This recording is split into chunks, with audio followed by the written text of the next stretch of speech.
Salam sigap dan shalom. Renungan kita pada hari ini, Rabu 23 Februari 2022, berjudul Penderitaan Kristus Membawa Kita kepada Allah. Ayat intinya terdapat di dalam 1 Petrus 3 ayat 18. Sebab juga Kristus telah mati sekali untuk segala dosa kita. Ia yang benar untuk orang-orang yang tidak benar, supaya ia membawa kita kepada Allah. Ia yang telah dibunuh dalam keadaannya sebagai manusia, tetapi yang telah dibangkitkan menurut roh.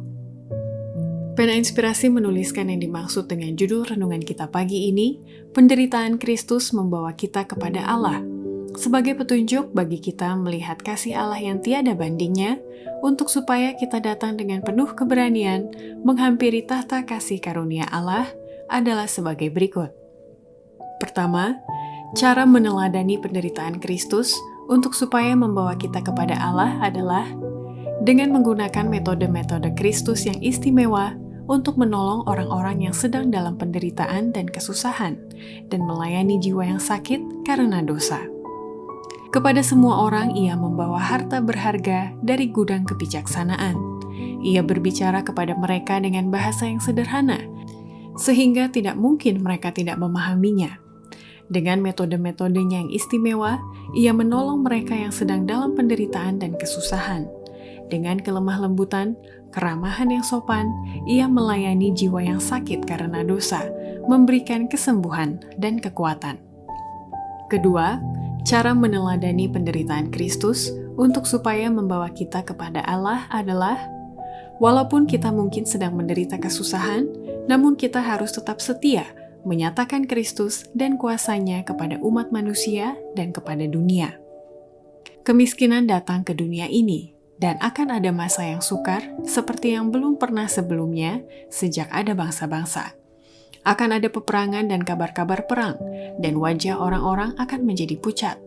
Boleh jadi engkau akan menderita kesusahan, kadang-kadang menderita lapar, tetapi Allah tidak akan melupakan engkau dalam penderitaanmu. Ia akan menguji imanmu. Kita bukan hidup untuk menyenangkan diri kita. Kita berada di sini untuk menyatakan Kristus ke dunia ini, menyatakan Dia dan kuasanya kepada umat manusia. Ketiga, cara meneladani penderitaan Kristus untuk supaya membawa kita kepada Allah adalah kita perlu mengadakan reformasi kesehatan sebagai kepanjangan tangan Allah sambil mengerjakan pekerjaan pelayanan, membawa kebenaran ini dengan bijaksana. Pekerjaan reformasi kesehatan adalah sarana Tuhan untuk mengurangi penderitaan dalam dunia kita dan untuk memurnikan gerejanya. Ajarlah orang-orang agar mereka bisa bertindak sebagai tangan menolong Allah, oleh bekerja sama dengan Sang Guru dalam memulihkan kesehatan jasmani dan rohani. Pekerjaan ini membawa tanda tangan surga dan akan membuka pintu-pintu untuk masuknya kebenaran-kebenaran berharga lainnya. Ada ruang bagi semua untuk bekerja yang akan mengerjakan pekerjaan ini dengan bijaksana. Keempat, cara meneladani penderitaan Kristus untuk supaya membawa kita kepada Allah adalah dengan menghiburkan, menyembuhkan, dan meringankan beban setiap orang yang sakit dan berbeban berat dan melarat. Kristus mencari orang-orang di mana mereka berada dan menaruh di hadapan mereka kebenaran besar yang berhubungan dengan kerajaannya.